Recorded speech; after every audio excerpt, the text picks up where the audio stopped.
ஆண்டவர் இயேசுவின் நாமத்தில் உங்களை வாழ்த்துகிறேன். கொலோசையர் 3ஆம் அதிகாரம் 24ஆம் வசனம். எதை செய்தாலும் அதை மனுஷர்களுக்கென்று செய்யாமல் கர்த்தருக்கென்றே மனப்பூர்வமாய் செய்யுங்கள்.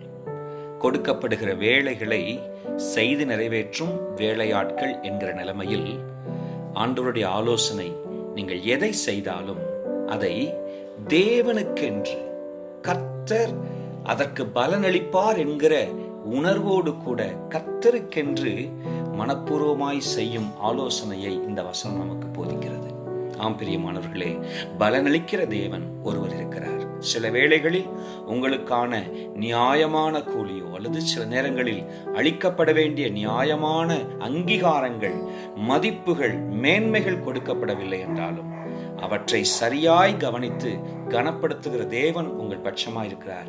ஏற்ற வேளையில் பலனளிப்பார். கர்த்தர் உங்களை ஆசீர்வதிப்பாராக. Praise the Lord.